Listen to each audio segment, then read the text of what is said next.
आज हम इकाई 13 के अंतर्गत ऊर्जा से संबंधित अभ्यास प्रश्नों को हल करेंगे।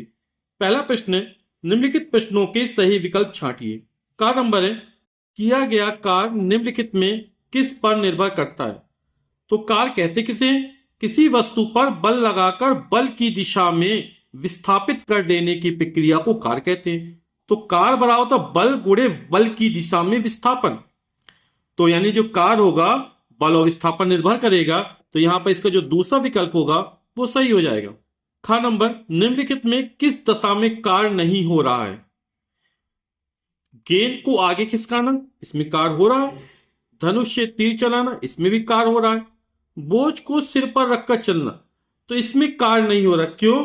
क्योंकि जब बल और विस्थापन के बीच 90 अंश का कोण बनता है तब किया गया कार्य शून्य होता है। जैसे कुली सिर पे सामान रख के चल रहा है या कोई बोझ सिर पे रखकर चल रहा है, बोझ जा रहा है और यहां विस्थापन इस दिशा में हो रहा है, तो ये जो कोण बन रहा है वो 90 अंश का कोण बन रहा है। तो आप लोग आगे जाके पढ़ेंगे W बराबर एफ एस कॉस थीटा।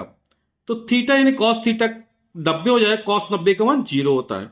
तो इसलिए जब बल और विस्थापन के बीच 90 अंश का कोण बनता है तब किया गया कार्य कितना होता है? शून्य होता है।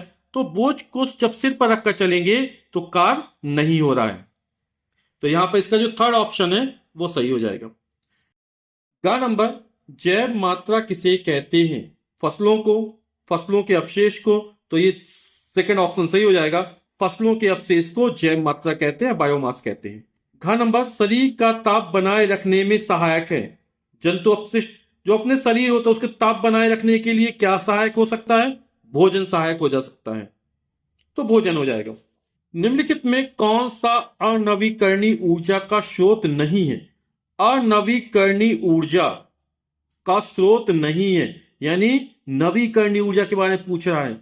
अनवीकरणीय ऊर्जा का स्रोत नहीं है, यानी नवीकरणीय ऊर्जा। और नवीकरणीय ऊर्जा हमारी कौन सी इसमें? जल ऊर्जा, जो कभी नष्ट ना हो, है ना, असीमित हो। कोयला, डीजल, पेट्रोल इनकी सीमित संसाधन है, ये लाखों वर्षों में बनके तैयार हो पाते हैं, लेकिन जल ऊर्जा हमको बार बार मिलती रहती है ना।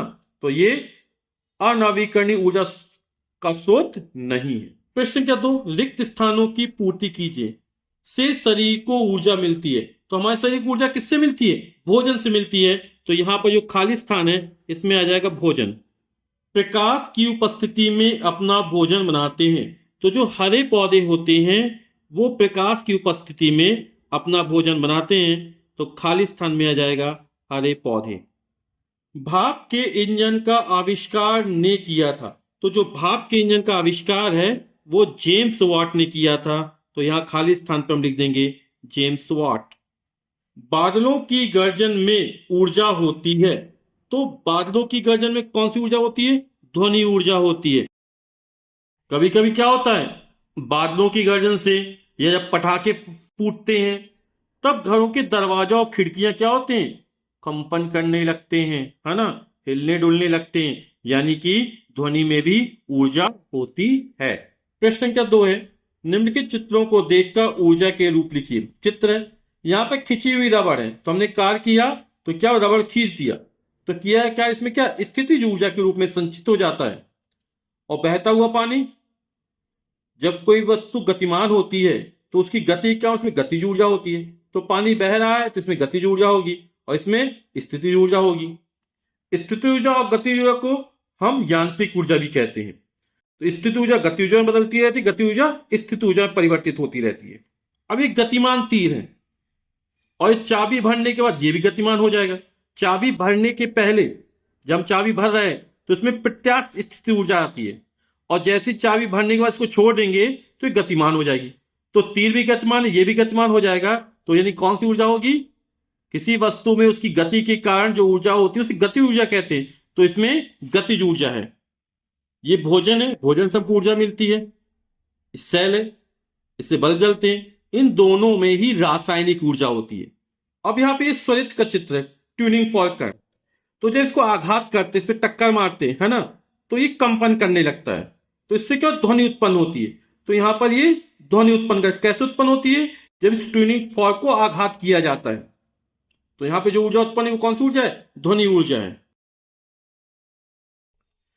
प्रश्न संख्या 3 है, निम्नलिखित में से ऊर्जा के नवीकरणीय तथा अनवीकरणीय स्रोत को छांट कर लिखिए। तो नवीकरणीय ऊर्जा स्रोत को असीमित ऊर्जा स्रोत भी कहते हैं और ये कभी नष्ट ना होने वाले स्रोत हैं। और अनवीकरणीय ऊर्जा स्रोत जिसका नवीकरण नहीं हो पाता, यानी इनके स्रोत कैसे हैं? सीमित हैं। तो वायु हमारा नवीकरणीय ऊर्जा स्रोत में आ जाएगा, कोयला अनवीकरणीय में आएगा, जल हो जाएगा, सौर ऊर्जा हो जाएगी।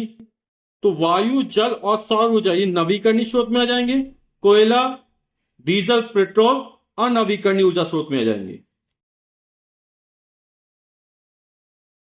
निम्नलिखित प्रश्नों को पूरा कीजिए। इस चित्र में यांत्रिक ऊर्जा के उदाहरण लिखने। तो किसी वस्तु की स्थिति या गति के आधार पर उसके द्वारा कार्य करने की जो क्षमता होती है उसके रूप में यांत्रिक ऊर्जा को परिभाषित किया जाता है। यांत्रिक ऊर्जा दो प्रकार की होती है, गति ऊर्जा और स्थिति ऊर्जा।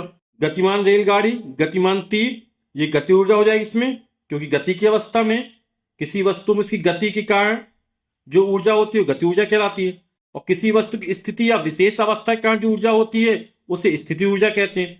तो खिंची हुई रबर बैंड में और संपीड़ित स्प्रिंग में स्थिति ऊर्जा हो जाएगी। और यांत्रिक ऊर्जा दो प्रकार की होती है, गति ऊर्जा और स्थिति ऊर्जा। दिए गए चित्र में कार्य के तीनों पद्धति में मात्रक लिखिए। तो एम की पद्धति, लंबाई का मात्रक मीटर, द्रव्यमान का मात्रक किलोग्राम और समय का मात्रक सेकंड लिया जाए, ऐसी पद्धति को एम की पद्धति कहते हैं।